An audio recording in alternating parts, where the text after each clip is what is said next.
Okay, we're live. Just confirm. Quick check.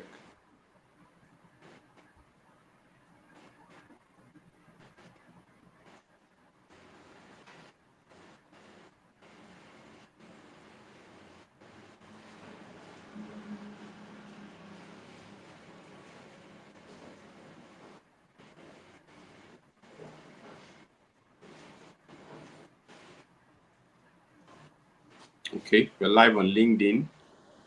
Um, just a quick check. We're live on Twitter, and we're also live on YouTube. Okay. Yeah, that is that. So yeah, good evening, good afternoon, good morning, everybody. Thank you very much for tuning into another episode of An Hour with Manager. I'm here, your favorite host, Ubo Matthew, and I'm always happy to always show up every time here for this very session. And thank you very much for tuning in to join me today. So today, being the 26th of October or September, sorry to say, I feel so good to be here again with another host in person of Lalindra de Silva, who is going to share much insight about his experience, what he's done so far the past couple of years, and what has been going on, right? We'll also get this experience and also get to talk about the discussion of today, talking about work life, right? I know a lot of us are very curious about this very question. So many people asking questions about work-life balance. How is it like? What is really happening? What do you really understand or explain to be work-life balance and all of that? So our guest today will help us share those detailed information on what we need to do and how we can solve those problems. But in all, thank you very much, everybody, for tuning in today. I really appreciate you for always showing up today. Thank you very much for never stop streaming, never stop sharing our content, never stop reaching out, and never stop asking questions, because that alone motivates me and my team and all of us now with manager, including our guests, to always show up and share the best value. So thank you very much once again. Lalindra, good evening and welcome to An Hour with Manager. How are you doing today? Good evening, Matthew. Good morning, good afternoon. As we say in Kenya, Jumbo. And I'm from Sri Lanka, so we say Ayubowan, which means welcome. Aiboan, right? Ayubowan. That's right. Aiboan. Okay, thank you very much. Yes, that's right. All right. So I think I get to learn different language over time with different guests. So thank you very much for also exposing me to that. We also have one of our audience here who is saying, okay, so Karen, good to have you. She's a body and holistic founder. So thank you very much for tuning into An Hour with Manager today. So yeah, to everybody who is here, like our tradition, if you're here today alone and you're not sharing the link with your friends, with your colleagues, with your team member, even with your boss, go back, click the link. Don't stream alone. Don't stream this very session alone. Don't just say, oh, it's for Ubon Matthew or it's for our guests. No. Share the link on your WhatsApp status with your friends, with your loved ones, anybody you can get to share this with. Either they join us on YouTube or they join us on Twitter. Search for Now with Manager or search for Ubon Matthew and you're going to find us. Or better still, if you have any questions, any comments, or any suggestion, you can as well send them to my DM if you're shy to send to the comment box. But nevertheless, we will continue to feature those informations here for our guests to, to share detailed answers and response to us. So thank you very much once again. So before we get into the conversation of today, first, I know a lot of us are wondering, Ubong has brought in today a guest from Sri Lanka, who is also in Kenya. Who is Lalindra and what has he been doing so far? So please, Lalindra, tell us what you've been doing so far the past 20 years and how the past 20 years has been like for you professionally and personally. Thank you. Right. Thanks, Matthew. First of all, I would like to thank you for inviting me to your podcast. It's indeed a pleasure and honor to grace your podcast. Thank you very much for the invite. And who is Lalindra? I have been around the world. I have worked in 3 countries. I was born in Sri Lanka, the pearl of the Indian Ocean, and currently I live in Mombasa, which is in Kenya. I am okay, how shall I put it? I don't have any brothers or sisters. I'm just myself. And so sometimes there's something good about it and there's something bad about it as well, being the only child in the family. For the longest period, I wanted to travel. And I got a break to work in Saudi Arabia. I worked in Saudi Arabia for 5 years, and then I got the break to work in Kenya as well. I've been here for the past 7 years, working for one of the largest tea companies over here. And I'm an accountant by profession. I'm a numbers guy. I've been passionate about numbers since I was small. That's how I got into become an accountant. I've been in finance for the past 20 years now. And but then what drives me, what is a passion for me, is actually wildlife, something which I learned when I came to Kenya.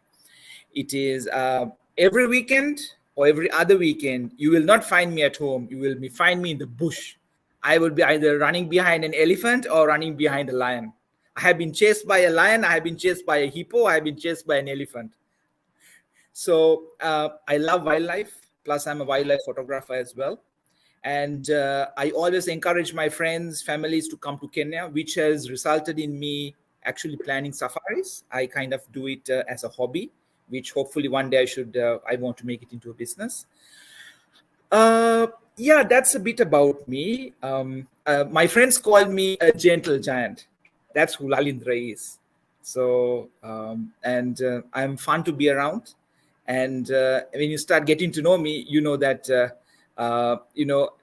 if you are spending a weekend with me, I'm sure it will go until 2, 3 in the morning for sure. So that's something about me. No problem. Yeah, thank you for sharing that. You know, when you mentioned you come from, like, kind of share yourself into three different countries, and the whole accounting and going into photography, and myself and every other person who is also listening to this will be wondering, how do you even make out time for each of these spaces, right? How do you even make out time to be an accounting manager, or to be a numbers guy, and also to be that guy who is there in the forest looking all dirty because of the dirt, or probably was being chased by a lion or something? How do you get to enjoy that very, share different kind of body, be different person, or be the same person in the same body but in different forms, right? Of course, of course. Well, for me, how would I say, wildlife or going on a safari or going to the jungle is more of, how would I say, it's a spiritual experience for me. It's like there is no better feeling when you're in your safari vehicle. The African sun is setting, the wind is blowing on your face. You can it's pitch silence, and only thing you could hear your heartbeat. It's like if you think heaven is real, that's where you can experience heaven. So I don't go to church that often to Sundays, because for me, going on a safari is like going to church. It's like experiencing God over there, God's creation. So for me, it's more of a therapeutic experience as well. In office, as you know, it's really stressful in office. So for me, going on a safari or spending the weekend away is, how would I say, a moment to recharge, to reset. And this is something which we will be talking about in detail as we go about. Yeah. All right. Thank you very much for sharing that detail again.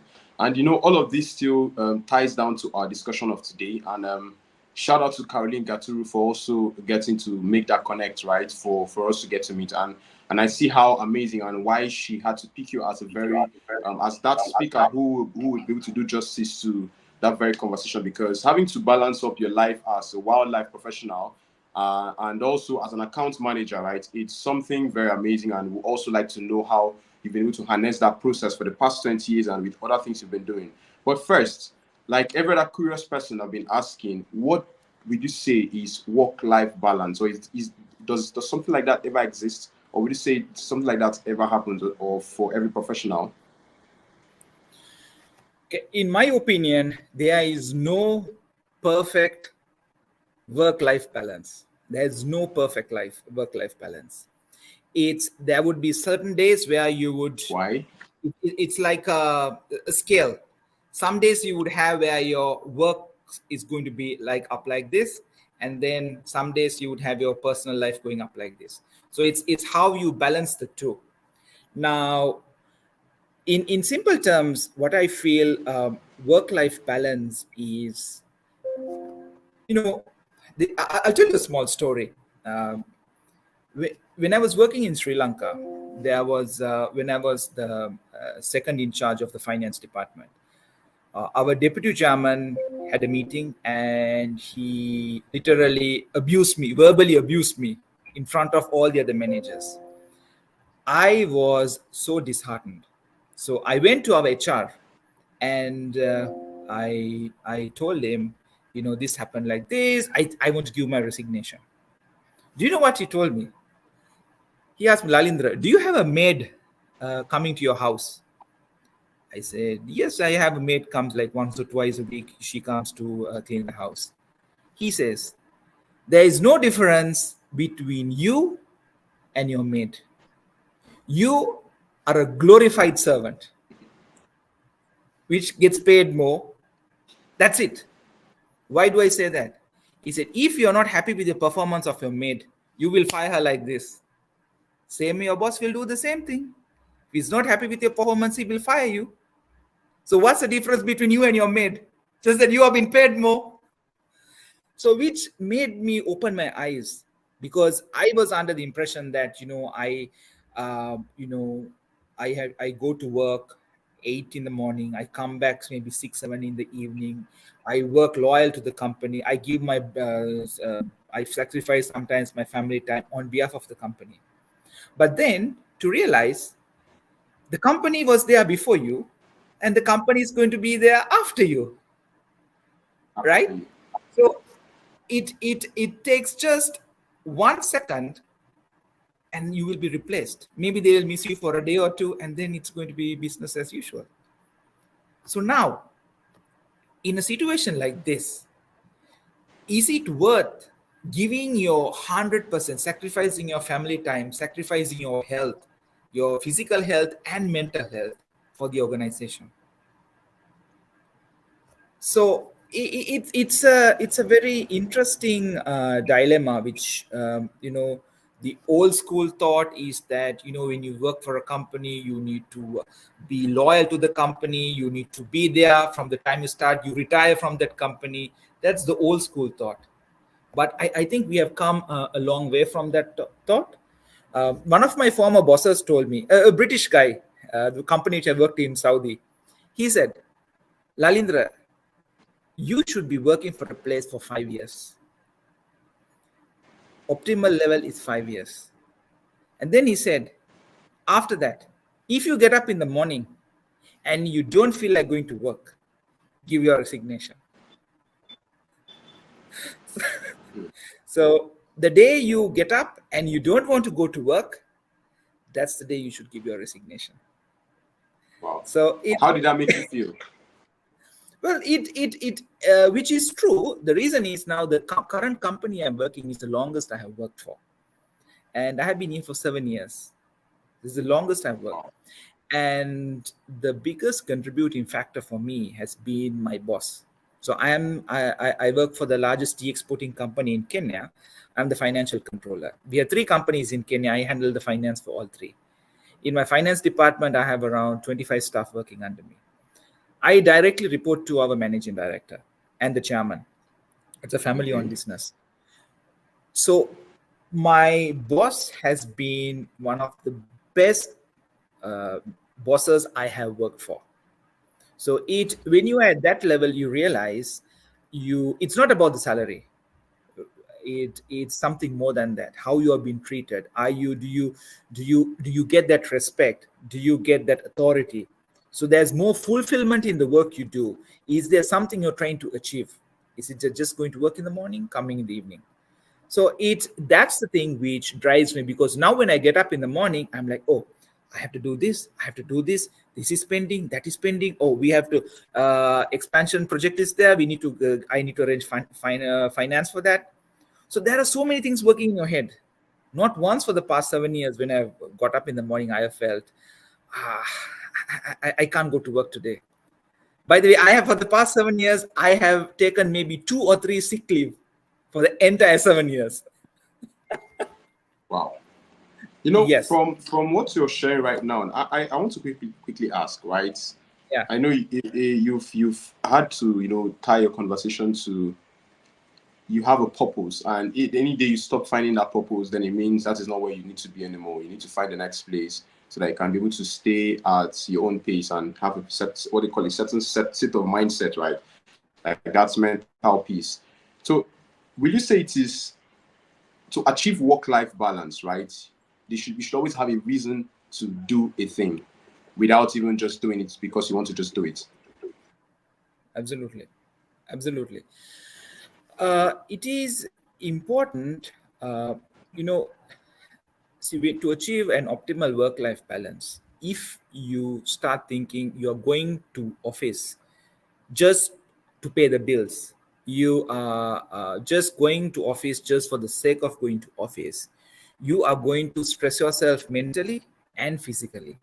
It is going to take a big toll on you. So it is, I always say that if you find a job, do a job which you love. And if you're doing something which you don't love, find a reason to love it, right? It's in other words, why are you doing that job? So if you find the reason why, maybe you studied, for example, how would I say, political science for your degree program, but then you got an opportunity maybe in accounts, for example. So maybe you studied something else, but the job which you have is in something else. But then that doesn't stop you from finding the passion to do your job well, because by doing your job, giving your 100% to your job, there is fulfillment in that as well. Because I'll give you a small example. I had one of my juniors 2 years ago. So uh, he was reporting to one of our managers. He's been with the company for like 10 years. So this manager came and told to me, Lalindra, so and so. So he got an increment. So he got the standard increment which everybody else got. It's like so and so is not happy with the increment he got. So I asked, okay, but he got the increment. It was based on the appraisal score he got. That's the increment he got, but he's not happy with it. So I said, what you perform is what you get. Then he's saying, unless he got a bigger increment, he's not going to perform. So you see what I mean? So it's like, if you don't pay me, I will not perform. Yeah. But it should be the other way around. Then on the flip side, I'll give you another example. I had a guy who joined us in our company as an intern. Joined as an intern, then we took him as a trainee, and he slowly climbed the ladder. This guy. So one of my senior managers, when I joined, he's actually unfortunately a classic example of neglecting work-life balance. When I joined the company, he was literally running our treasury department. He was unfortunately diagnosed with Parkinson's. So as you know, with Parkinson's, there's no cure. So as time goes by, he's going to slowly deteriorate.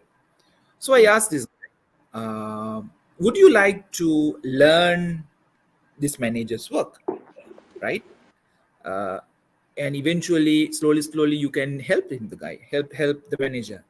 He said yes. But I told him, you cannot neglect the work you're doing already. Already he has a set of work. He's already operating at 100% capacity. So I asked him, can you learn this work as well? He said, yes, I will learn the work. So what would happen in the mornings, early mornings, he would come, sit with this manager and start learning the work. And he learned the work for 2 years. He didn't not once talk about an increment. He did not talk about a promotion, nothing. And eventually this manager retired and I promoted him to a manager. He became our youngest manager in our group, just at 27 years.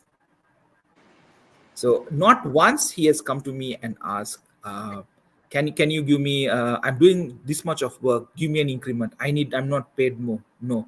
And because of that attitude and the way he was performing, he was getting increments around 40 to 50% year on year.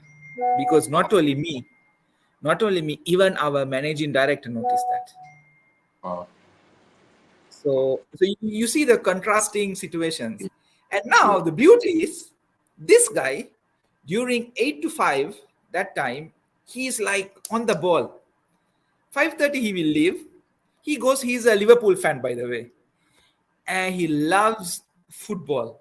From 5:30 to 6:30, he goes and plays football with his friends. And he doesn't miss football. He doesn't miss his football. Wow. But Wow. that he still takes his laptop home. If there's work to be done, fund transfers needs to be done because we work with the UK time as well. He has done transfers, done moved monies around at 10 o'clock, 11 o'clock in the night. Wow. So from a guy telling, if you don't give me, I will not perform, to a guy who says, give me work, give me work, give me work. And the guy is maintaining a fantastic work-life balance. Yeah. Exactly. And eventually the former guy, he left the company because he didn't realize that it's a vicious cycle. Until you perform, you will not be recognized. Yeah. Yeah. So Yeah. that just give you a couple of examples. I really love that. I really love that example. I really like that example which you just shared right now. Trying to tie those two scenarios, because I know these days you find a lot of people who say, no, you have to pay me very well before I get to work and all of those things. Or I have to, the first question is you ask someone, are you open to do a stuff? Are you open to work with me on a project? And the first question is, how much are you going to pay me? You don't even understand what you're about to do yet, what you're going to jump into, and you're already asking for how much. How then are you going to, what attitude are you going to put in to even do the job, right? And trying to balance that in your workspace, and because whatever you do without even being at the office, in one way or the other, still reflects your attitude wherever you find yourself, in whatever you're doing. And so I just want to tie this quickly to one of the points which in our discussion today, talking about passion and your career. So how can your passion, right? How can your passion fuel your career for you to have a proper work-life balance, not to have that times when like so those times when you know that you don't know why you're doing it, you just have to continue doing the work until you find the reason why, and then you get to move yourself on that speed. I know you've been in this space before, but how do you think our listeners can also leverage that for their own benefits, please? Okay. It's a very good question. When it comes to passion, so all of us have different types of passions. For me, my passion is all about delivering results. For me, my boss knows, our chairman knows, if we need funds, like I'm actually currently working on securing a $1 million facility for our company. So he knows anytime we need funds, Lalindra is the go-to person. So I derive from that situation of where my passion is to make sure I deliver exceptional results. I'm a firm believer of under promise, over deliver. So most of us try to do the other way around. We over promise and under deliver. So I'm a big fan of the former. And when it comes to passion, it's I realize sometimes when you're working in an organization, as time goes by, you start. It sometimes is the organization's fault as well. If you are in the same seat for the past so many years, maybe you have a horrible boss. He doesn't speak to you with respect. The way he tries to micromanage things. Then he maybe there's no growth in the organization, right? So all these things lead to a fall in passion. Maybe when you join the organization, you had the passion. Oh, I am going to do this. I'm going to be like this. Then as time goes by, you realize that what you saw at the beginning is not there now. Now, like I said before, you just go to office just for the sake of going to office. So when it comes to that type of situation, you need to do a big self evaluation of yourself. Is what are you doing with your life currently? It happened to me when I was in Saudi Arabia. When I was there for 5 years, I was promoted once from accountant to senior accountant, and I was senior accountant for like 3 years. I was there for 5 years.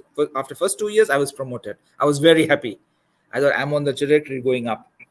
Then it came to a point, they moved me to our head office. And I realized that there are five more senior accountants who are in the company much had more experience. And Higher than you, unfortunately, yeah. yes. And unfortunately for me, I didn't know Arabic. And those guys knew Arabic, so which was a plus point for them. So I realized that, hold on, what am I doing with my life right now? Am I going to just continue my life like this?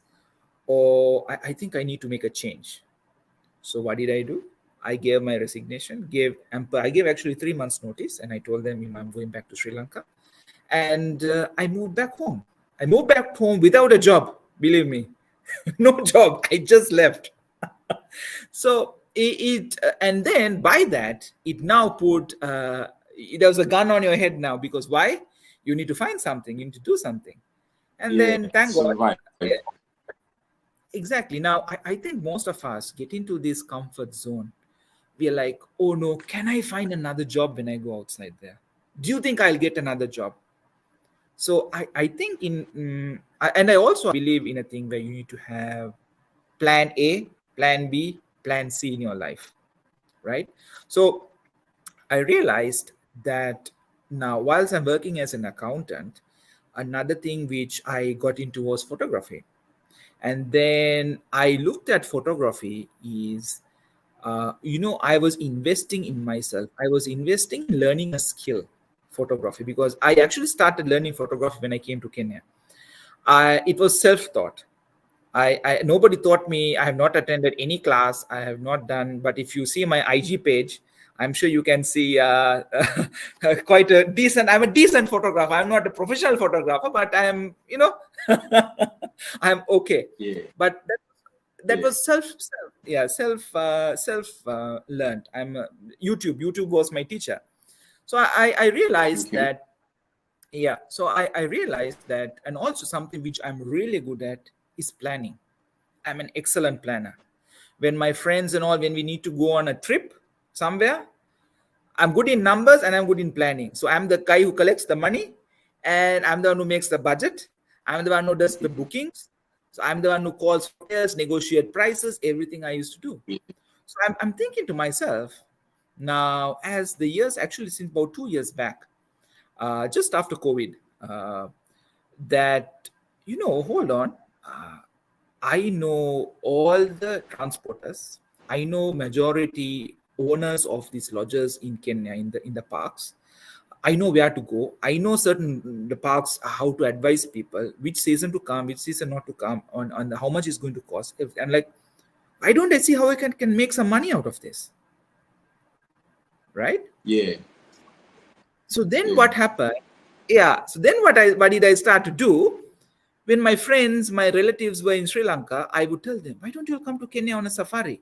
You know? And then my friends over here, when their families would come to Kenya, they would call me, Lalindra, we want to go to Sabo. We want to go to Masai Mara. Where do you recommend? I'm like, okay, do you want to book it? I cannot do the booking for you, no problem. So I would not keep any margins or anything. I would do it for the experience, me learning that That skill of. that's you get to create that reliance, right? Exactly. And now anyone knows, all of our Sri Lankan community in Mombasa is like, if they want to plan a safari, Mhm. like just 2 weeks ago, one friend called me. It's like, Lalindra, August holidays, October holidays are coming. Can you book for me a hotel? Done. So I mean, I started organizing tours for my friends. Then word of mouth went. Then, so what I'm trying to say is, I started learning a skill. Because I learned a skill, now I know any day, if I leave my job, I have something which You I have a can fall backup. on. Exactly. So that is my plan B. So even for the audience, what I need to say, if you are not happy where you are, and if you feel you are getting stagnant, start working on your plan B if you don't have a plan B. And sometimes you may feel, I actually was having a conversation with a friend recently, and he was saying that his wife wants to open a special needs daycare center for children. Yeah.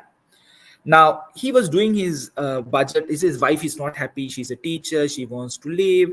She wants to her own thing, and then but it's going to cost about 5 million shillings. So what do we do? How are you going to find this? So he was asking me, what should I do?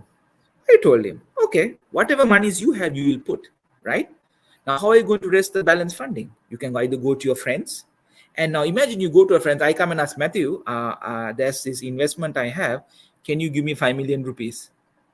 I'm not sure the Naira, how much is the exchange rate now, maybe 25 million or whatever. You'll be like, are you crazy? I don't have 5 million shillings with me. But if I come and tell you, Matthew, this is my business plan. I am trying to gather investors to invest in this project. Not much. Can you do 25,000? Okay. Now you would be like, yeah, I know Lalindra. Lalindra is my good friend. You know what? To help him out, let me you do 25,000. So I was telling him, go to all your friends, your wife's friends, relatives, ask. Don't go and ask for 5 million. Go and ask for 25,000. The chances are you will collect that entire money or even more. Yeah. Exactly. So now, from the wife being in a situation where she's depressed, like, oh my God, I am fed up with my job. Now she knows now what needs to do. So this is where you need to start working on your plan B. If you don't have a plan B, work on a plan C even, because in case if plan B doesn't work. So but for the benefit of those who will listen to this and say, don't you think you're trying to do too much at the same time? I might lose your focus trying to have plan B, plan C, and all of that for backup instead of just focusing on one. Okay, see, in life you always go to have a plan B. It's you having a plan is different to doing something about the plan, right? So imagine if she was just a teacher and her plan was simple. She had a plan in her head. I want to do this, right? So having a plan, there's nothing wrong in life having plans. They say, if you don't plan, if you fail to plan, fail to plan to fail, right? Yeah, exactly. Then because I'll give you a small example from my life. When I started just working, when I finished my studies, I have a very unique story in my life. Even I'm a management accountant by profession, but I don't have a degree. I didn't go to university. Wow. Okay. Yeah. So I'll tell you my story. It's a very interesting story. I'm not sure whether you have interviewed someone with this type of story. Now, my dad. Yeah, my dad is an HR professional. He was into training. He does career guidance. He does counseling. He does kids to teenagers and all. So when I was filling we call it A levels in Sri Lanka. I'm not sure how here they call it KCSE or something like that. Just before university, the exam you need to do before you go to university, right? In Sri Lanka, we call it A levels. Yeah, we call it. I think that's JAM. We call it JAM. Okay. So if you pass that, depending on your results, they will say you have been selected. Yeah. Exactly. Yeah. So I finished my A levels. When I finishing my A levels. So my dad asked me, "What do you want to do?" I was good in numbers at that time. I was very good in numbers. So I was telling my dad I like to study. Go in accounts line. I would like to do it. So he asked me. So now after you finish your actually, we had this conversation just after I finished my exam. I finished my exam. I was waiting for my results. I just finished. So my dad sat me down and asked me, so Lali, what's your plan? What do you want to do? Well, we are being programmed to think after you finish your studies, you need to go to university. So my dad asked me, so what do you want to do? I said, okay, maybe I'll depending on my results, and we'll see what university I need to go. So he asked me, do you really have to go to university? I'm like, why not? He's like, okay, let me ask you, how many years are you going to spend in university? Say 4 years. If the universities don't strike, 4. If there are strikes happening in between, something happening, political unrest, whatever, 4 can become 5 years. So 5 years. Now, you are 19. You will be out from university as 24, 25, right? Now, he said, I am an HR person. I'm going to recruit you. What value do you bring to my organization? Zero. Wow. You don't know, you don't even know how to open a bank account, right? You don't have any experience working in an organization, right? Do you know what here they call the KRA, like tax, interrelated to tax and all this stuff? Do you know how to do this? Do you know anything how things happen in an organization? So I said no. So you want to waste 5 years of your life learning a subject which you will not use, which you will not remember, and you are just going to be end up with a piece of paper, and you will now have to start from scratch as a trainee working somewhere, wasting 5 years of your life. I'm like, okay, makes sense. Just I asked, what should I do? So he told me, okay, so now what options do you have? Anyway, you need to be professionally qualified. If you want to do in finance, you need to have professional qualification. Yeah. So there's this UK exam called CIMA. It's called the Chartered Institute of Management Accountants. That's one of the most recognized accounting body for management accountancy. So he said, why don't you do this? You don't need to do full time. You go do it for it part time, and you go to work. Yeah. I'm like, yeah, makes sense.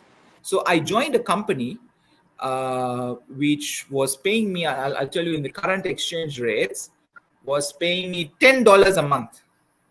My salary was $10 a month. I joined as a trainee, right, at 19, and my results were not yet. And then was still a reasonable amount of money, actually. Yeah, I mean, I was living with my parents. In our Sri Lankan culture is very funny compared to the African culture. We live with our parents after we get family bonding. Exactly. Yeah. So my dad would drop me halfway on the way, and then I would take the public transport and I would go to office. But that's how I got started. And then I would have my classes 2 weekdays in the evenings from 5 to 8 and Saturday, Sundays. So I would have my weekend classes. And then, now remember I told you I have 20 years work experience. By the way, I'm 40. So I'm 40 with 20 years work experience. Wow. Yeah. So I have worked in about 7 organizations, which is 4 multinationals. So the point which I'm trying to make now, when I became 25, right? And I qualified when I became 25. The moment I got qualified is when I got the job opportunity to move to Saudi. Now, I have a qualification at 25. I'm a management accountant. And now Matthew comes out of university with a degree, BSc, no work experience. I have 6 years work experience. Now, who do you think the company will hire, you or me? It's a no-brainer, right? And so you get to employ them. No, you get to employ the university graduates. No, I'm not saying, I'm not telling anyone not to go to university. Please don't. I'm not saying that. Actually. Yeah. No, I did went to school. I understand what you're saying. I can really relate to what you're trying to share with us here. Yeah. So for me, it came to a point where I realized that in life that you get to points where, like, you know what, I am really frustrated. I can't like my second job, I worked at a bank. I was like a vampire. I would go to office at 7:30 in the morning and I would come home at 9:30 in the night. I don't see daylight. I was doing over 100 hours overtime. It came to a point where I was burning. I was literally burning myself out. So it came to a point where I just left. I gave my resignation without a job. I just left because I couldn't handle it. So these are learning experiences for me, which has helped me as time goes by, how to manage your work life and your personal life as well. Yeah. Wow. Sorry, I don't know whether I went overboard. Yeah, thank you for sharing that. Getting to tap into your rich experience. Trust me, your kind of dad is rare. Even if, I think he actually played the role of being a coach. And if everybody actually had a coach from that year, I think we would have a very, very wide and awesome society. But nevertheless, shout out to your dad for also putting you right.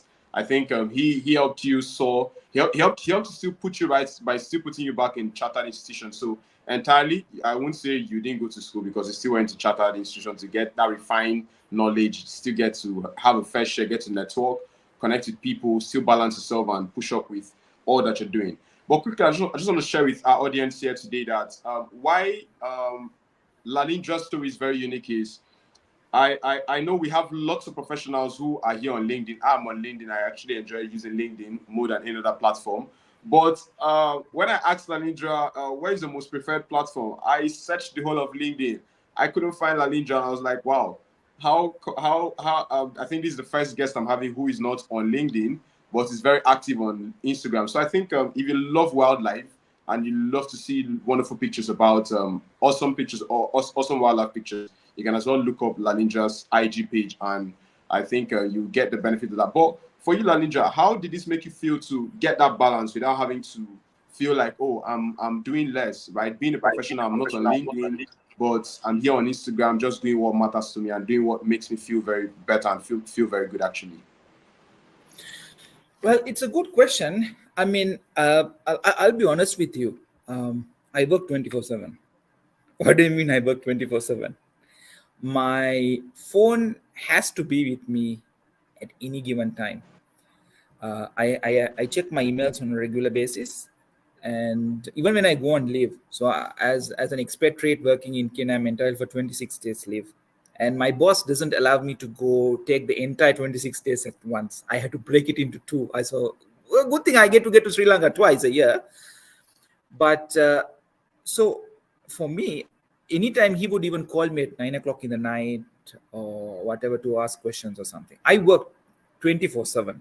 So, but the difference is there's a difference between working hard and working smart, right? What do I mean by that? Now, when you are at a managerial level, some managers have this thing is they want to microfinance the team, right? I'm a firm believer is you need to delegate. If you don't delegate, you will go crazy. I mean, the way I manage three companies, uh, we are over $200 million turnover, and I have about 5 6 bank facilities which I need to handle. I have to handle the bankers, I have to handle the suppliers, I have to handle the regulators, so many people. I have every day at least I have one meeting. So imagine if I have to go and micromanage my team, I would go crazy. So a lot of managers don't has this, I don't know, it's a phobia or something. They want to hold it to themselves. It's like they're like, if I don't let it go, my juniors will come and take my job. So because I Yeah, know, yeah, for me, when I go and live, I can go and live on peace. Even though my bosses will call me, I can go on peace because my managers are the way, and I have made them train the next level as well. So if someone goes on leave, business runs as usual. And there are people who covers. I always believe in job rotation. This is something I learned in Saudi Arabia, where in our finance department, when people would go on leave, we had somebody else taking over the other person's work. So everybody would learn everybody's work. That's something I implemented in Kenya as well when I joined, because early it was not like that. Now, I tell my guys, if you guys don't go on leave in a year, don't come and ask me for leave encashment. I don't do leave encashments. You guys need to take your leave, including the manager who I talked about. He's the guy who is the most under pressure. I let the guy go on leave. He was on leave for like 2 weeks. So for me, I'm like, you guys need to have your me time, your personal life. That's where the work-life balance come in. Because if you don't take your leave, you are going to be mentally stressed. So you need to have that. Taking leave, delegating work are key components of maintaining a healthy work-life balance. If you try to do everything yourself, you're going to burn out. And things like going to the gym, if you're doing a sport, um, go like my friend, my junior, he goes and plays football. Or if you're into something else, maybe you like to go for some classes, go for dancing classes, maybe some activity like that. Maybe you want to go watch movies. Yeah, start spending time on yourself, on your family is very very important. because I'll Thank you. yeah, go ahead. Yeah. Yeah, no, please go ahead. Yeah, yeah, because remember I told you one of the managers who got Parkinson's. Now he's a Yes. guy who would come to work at 8 and he would leave at 7, and he was living a very unhealthy lifestyle. Unhealthy lifestyle in the sense that he was not drinking, or no vices, but he was into eating very fast food, processed food. He would not go do any Junk. yeah, no exercises. He would just come, and he was working in the company for 30 years. So an Wow. unhealthy lifestyle led to his situation. That is my opinion, unfortunately. So I tell my guys, do you want to end up like that guy? So please take your leave, go. And I'm a firm believer as well. If you can't finish your work by 6 in the evening, if you come to work at 8 and you cannot finish your work by 6, there's something wrong with you. There's something wrong with you. Unless you're working on a shift, if you can't finish your work between 8 to 6, there's something wrong. Either you are due, there are some who like to show that they are working. They're not working actually, they're to show that they are working. And then they like wait till right at the end. Maybe they want to To wait buy till the end. time. Buy time, exactly. Good thing in my accounts department, I don't pay overtime because of that. So All I've right. told, yeah. Thank you very much, Lalindra. Thank you for sharing your experience so far, right? Because this is a very, very interesting conversation. Work-life balance for me in the professional space is a never-ending process, a never-ending journey. And I don't know when we're going to end that. In as much as we wake up every day, we have a life, we have a work, we have a business to go look out for, we have businesses to manage. We also have our personal life, we have a family to also get to connect, friends and loved ones to still connect with, and keep the fire burning, not to miss out on any of these things. But to our audience who are listening to this, thank you very much once again. And we say thank you for staying for this past 15 or 5 minutes or 47 minutes with us and still counting. Here at Now with Manager, we appreciate questions, comments, and contributions and insights from you. So always do well to send them in. I have some in my DM, and we also have some contributions here from Erica in the comments box. Thank you, Erica. I'm going to read this very soon. I'll read this here with you, Lalindra. But still, quick one. To Now with Manager, we will be launching our magazine, our first magazine issue by 31st of October next month. So if you're yet to join the waiting list, we have that link here in our comment box. So if you're listening to us on Twitter, on YouTube, or on LinkedIn, do well to click the link and join the waiting list. Let's continue to share and learn valuable information. Trust me, that issue is going to be power packed with quality information and insight. And also, do also spend some time on our website, spend some time on our site. We have some exciting information there. We're updating the website, we're doing some job in-house to make sure we continue to bring you the best quality and value at every point in time. Remember, started as a passion project, and we are continuing to push. We are pushing this every day by day, taking it to the next level, and that is why we'll continue to deliver and be here every Thursday for you to learn from. So thank you very much, everybody, for that. Quick one from the contribution here from our listener. Erica says, Ubong and Lalindra, the balance between work and life is service. Think of customer service excellence where some feel burdened by leadership and some feel blessed by leadership. When a customer complains and you celebrate their feedback, it means that the feedback was constructive, not destructive. Do you have any opinions to that? Oh yes, I always believe that there's a saying, the customer is king. Customer is always right. So I am a firm believer. If a customer takes the time to make a complaint or to point out something, that should be taken very, very seriously. Because if one customer complains, there are 10 customers who could be not happy, who would just ignore and will not take the trouble to make a comment and will just not go buy your product or service. So if there's a customer who would make a complaint, I honestly, personally, I would value that, because unless you, because that customer don't have anything personal against you.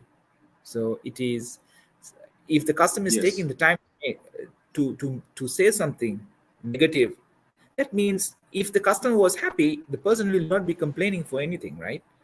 So whether it's reasonable, unreasonable, that's a different thing. But you always need to take seriously any feedback, positive or negative, given by a customer. That I 100% agree. Thank you for sharing that. And a quick one, I just want to say, we have from our 5 points of discussion today, we've talked about if possible, work-life balance can actually exist and how education can help us have a balance. Like you sharing your experience from your dad being your wonderful coach. And we've also talked about how our passion can feel us to have a good work-life balance. Now, I want to just quickly touch on effective time management techniques, right? So, how do you effectively manage your time for you to still maintain maintain all of these brands you're managing or these organizations you're managing and still be a photographer probably on the weekends or maybe any day of the week and still be a family man or go back to your friends and still have your other business going down? How do you manage your time effectively to still be a high performer? Yes, that's a very good question. Time management is very, very important. Um, I think it all boils down to your priorities. What are your priorities in life? Now, I am a firm believer 8 to 6, I give my 100% when it comes to work. Okay. Anything outside that, if it's work related, I pick and choose. Okay. What do you mean by pick and choose? If something comes up, the question I ask, can this wait till tomorrow? If I don't, if I if I don't do it today, will hell break loose tomorrow morning? If the answer is yes, then I will attend to it today. And most likely 99% of the time the answer is no, so then I would do it first thing next day in the morning. I make sure I prioritize it and I do it. Now, about maintaining like when my boss would call me, certain instances he would ask me certain things and I would tell him, sir, I don't have the information right now. When I get to office tomorrow, first thing I will do is I will send you this information, right? So there's no harm in telling them that you are not in a position to supply or give that information right now, and that you will get back to them tomorrow. A lot of people make the mistake is that they do not answer calls, which I really, really don't like. As being a manager, I should be able to, I Yeah, should get, can be I very should, frustrating. yes. I mean, I would understand if I would ask a question and that person says, sorry, Lalindra, I am outside. I don't have this information now. Can I do this first thing tomorrow morning? 9 out of 10 times, I would say, yeah, no problem. Do it tomorrow morning. It's fine. Yeah, First thing in the morning, by 9 o'clock, I need this information. That's something which I actually truly respect. At least you are picking my call, right? So that is something which I always try to yes, maintain. And then also, I try to make sure that at least once a month, I go out. What do you mean I go out? I go on a safari. I mean for me it is safari. Maybe for you, Matthew, maybe it is going to your hometown, or maybe or going on a hike, or going cycling, or going fishing, you know, something like that. Maybe going out with a couple of friends somewhere, or on just a road trip, you know. Take time to do something out. I mean, I am totally against this thing of just staying home and watching Netflix. I mean, you are not adding any value to your life. If you're on a Sunday, you just get up in the at all. morning and you watch Netflix the entire day. What are you doing with your life? What is you are literally on a timer, right? Just sitting in front of television doing nothing. What are you On a trying to do? digital cycle. There's no harm in, yeah, there's no harm in watching a little bit of Netflix something. I also do it, but then for me it's like, okay, what can I do today, you know? So I try to make my weekends, try to do something Yeah, during the weekends. so that and which will help me as well, because I feel rejuvenated, I feel energized to go to office on Monday. So it is important that, when you strike that balance, is that you don't need to overdo it. I'm not saying every weekend you need to be roaming around, going on a safari. I mean, I don't have the money as well to be spending, going around Kenya, spending, Yeah, so for me, I'll be yeah. like, once a month I make a point to go out. Maybe on another day I'll be like, you know what, with a couple of friends, let's go to the beach, let's go somewhere, just hang out, go have a beer, enjoy the Sunday, and come back in the evening. you know so this is something. Or go and meet some friends. Maybe there's a friend who you have not met in ages, maybe a relative. Go. And unfortunately, if I was in Sri Lanka, I have so much of relatives around which I could go and visit during the weekends. So there's no harm. Go and see your mom, dad, your brothers, sisters, go and see them. It's always good to have that relationship. you know that is very important. Thank you for sharing that. I think we sort of share something in common when you talked about communication, right? I always tell everybody I work with, even if you might not get a response from me ASAP, just acknowledge that you've seen my message and you're going to give me feedback once you're settled. Compared to you see the message 5 hours down, 8 hours down, 10 hours down, no response, and you're like, what is really happening? And the next minute you're like, oh, sorry, I forgot. Meanwhile, the time went down, but we would have been able to sort out this thing amicably, maybe on a call or something. So yeah, thank you for sharing that, and also talking about trying to get the weekends, because it is very important. The whole professional life can be very frustrating sometimes, that you don't really know that there's something going on up with you mentally, but by just opening your door and then going outside to catch fresh air, it can transform your life totally. So having to always be with the work, the whole remote work can be very crazy. Having to be there, even when you go out, you're still tricking your brain to be like, oh no, I'm not working today, but I'm here. I'm trying to unwind all of that. So, but thank you for sharing that, and I'm hoping that our listeners will continue to buy into these ideas and informations and insights. Majorly is for this to be also effective for you, because we know that nobody knows it all, right? Everybody have a different way of thinking, a different approach to things. But whenever we have discussions like this, it's so that you can have a reason to think deeper. Have that thought. Oh, maybe if you didn't have plans to pick a vacation, just look for a way to pick one. At least 2 days, 3 days trip, 1 day trip. Go visit someone, go see people, because it can be very frustrating to just find a professional life, or to move through your whole career with just work, work, work, work, work. Yes, you're going to get the benefits. Yes, you're going to get all the wonderful careers. Yes, you're going to get the promotion. But after the job, what next? What is next? What do you have around you that I can say, oh, I am bored. I can just move here and go get myself. Okay, I can just call this person and let's hang out. Let's just get together, have friends time. Get to just have discussions other than work. It's always very helpful. And I would also advocate and say yes, the weekend is a very wonderful time. Maybe you can always make it flexible, right? Pick some weekends to maybe go out to go somewhere, or maybe chill inside or something. But it's very important to do that. So thank you very much for sharing that in-depth information.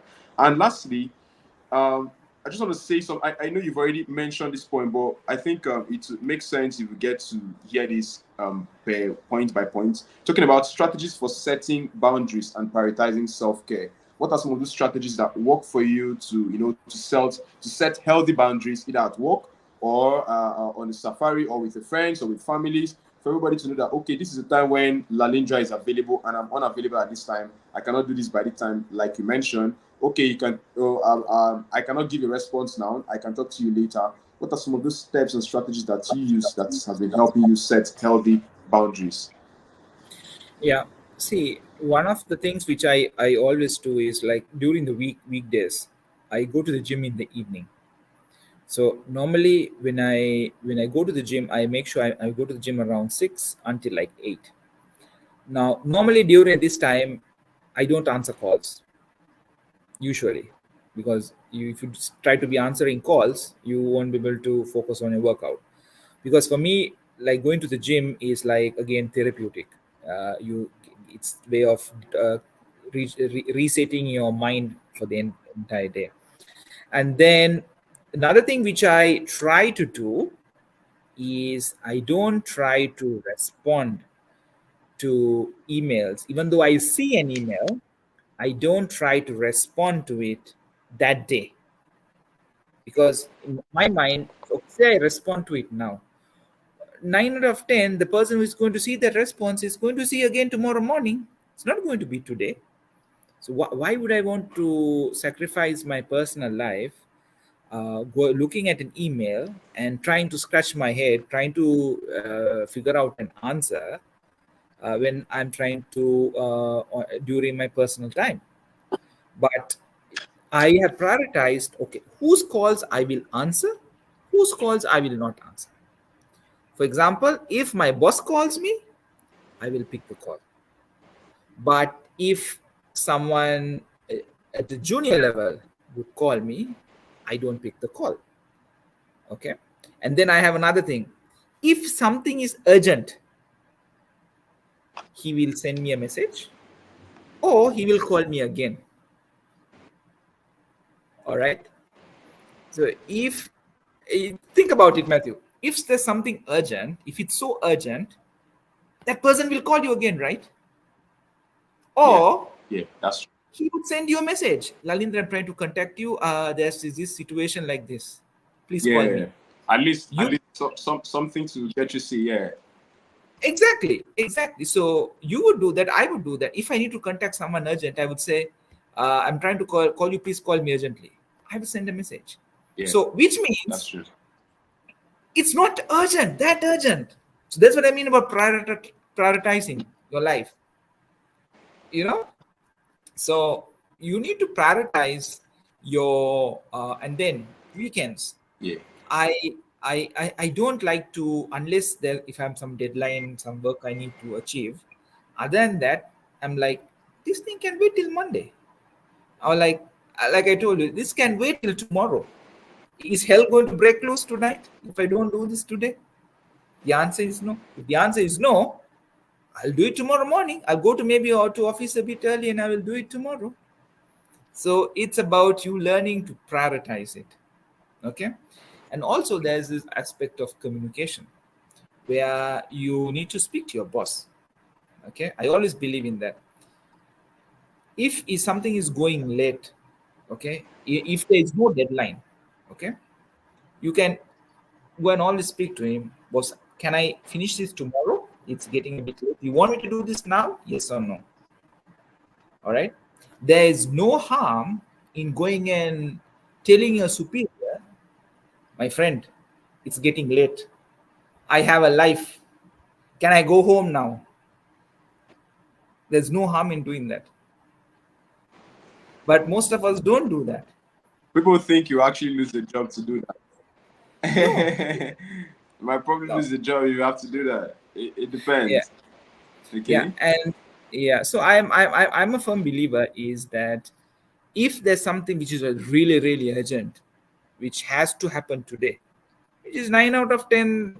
I mean, unless there's some deadline where you have to do this, or like, for example, tomorrow you have a management meeting at 9 o'clock in the morning, you have to finish some report. Other than that, which is don't happen maybe once or twice a month.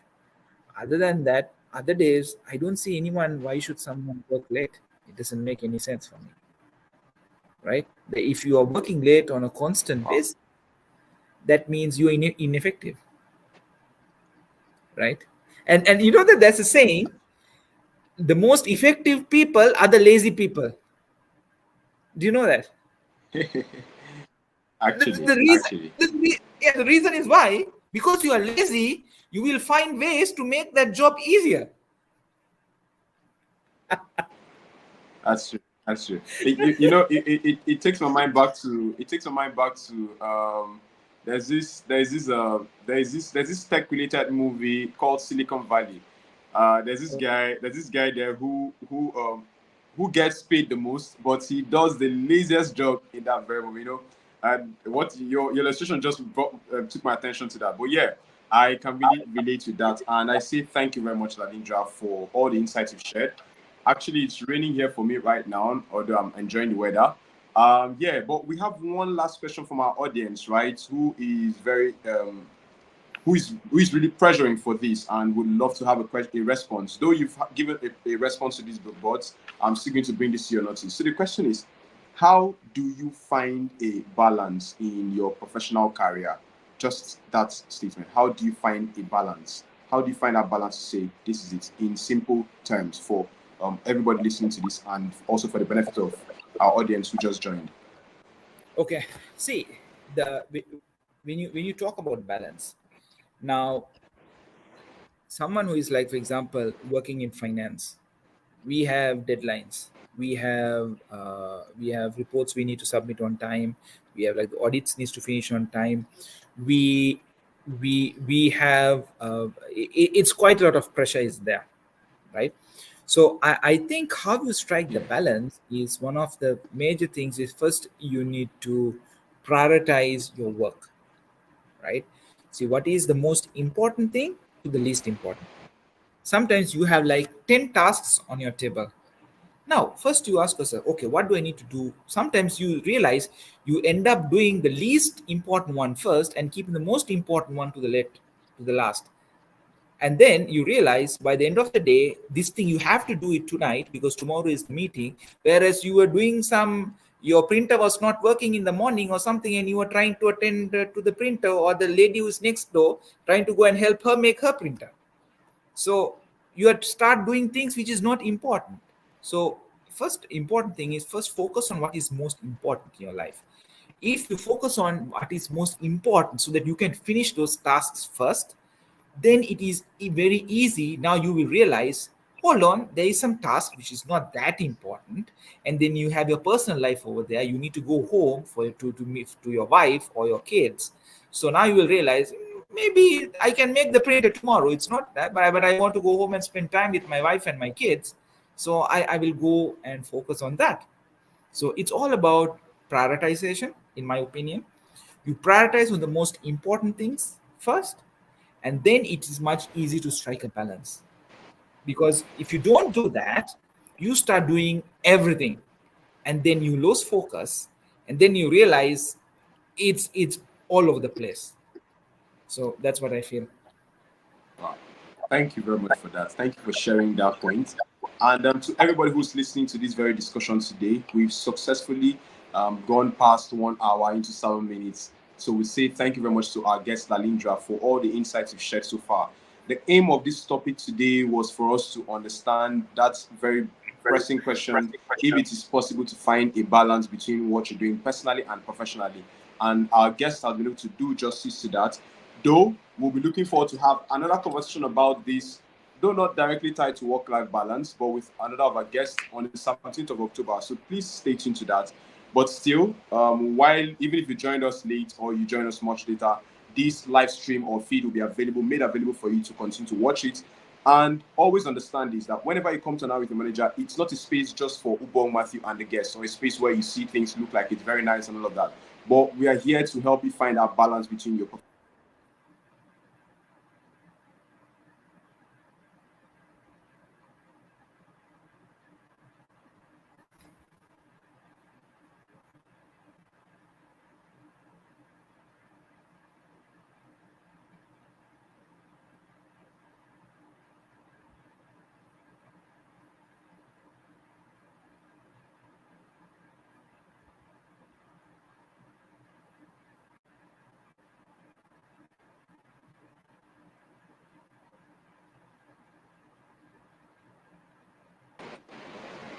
Okay, guys. Sorry, please. It's actually raining for me, and I think the rain started just exactly the right time when we're already done with our conversation. But like I was saying, now with manager is here for you to always get that insight, experience, expertise to also help you navigate your career journey. We have lots of experts, professionals here on our coffers. Always feel free to reach out. You need mentors, you want someone to speak with to help you navigate your career journey. Feel free to reach out either on my DM or you reach out to us on the brand's page or DM, and we'll always be available to respond to you. Trust me, it's never an easy journey to move alone in the professional space, and we're here to help you do that. So please, before we leave, Lalindra, do you have last words for our listeners to say goodbye to them with? Yes, my last words is uh, find something you love to do. And if you are not loving what you're doing, find a reason to love it. And if you still can't find a reason, I think it's time for you to move on. Go to plan B. You deserve to be happy in your life. You are meant to create value in this world. If you're not creating value where you are right now, you need to step out of your comfort zone, go out there and create value. Do something you love, and by that, try to make some money out of it as well. So that's what I have to say. Thank you very And thanks, Matthew, for inviting me. It's a great honor and a great pleasure to be on your podcast. And I wish you all the very best. I didn't even feel 1 hour going. So thank you very much. much. Thank you very much. Thank you very much. I think that is how it is here because one thing I understand is that in 1 hour we can successfully have detailed learning and understanding if we just give 1 hour to listen. And we had this from the 1 hour rule. That is also where we drew our name from, our brand name from. So thank you for also being here with us. And to everybody, please continue to subscribe, continue to follow us across the social media platform, continue to engage, comment, like, follow us. Let's continue to know that we have people who are anticipating and actively following up on all that we're doing. And thank you very much to everybody from wherever you're joining us from. And we'll be here always every Thursday by 8 to 9 p.m. West African time. Might be noon for you wherever you might be, or it might be past our time for us if you're not in Nigeria. But we will always be here to share valuable information and insight as much as possible. So thank you very much to everybody. Thank you very much, our guest Lalindra, for the very wonderful discussions. And we'll see you guys same time next week. Good night, good morning, or good evening, wherever you're joining us from. Bye. Right. Good night. Good night, everyone.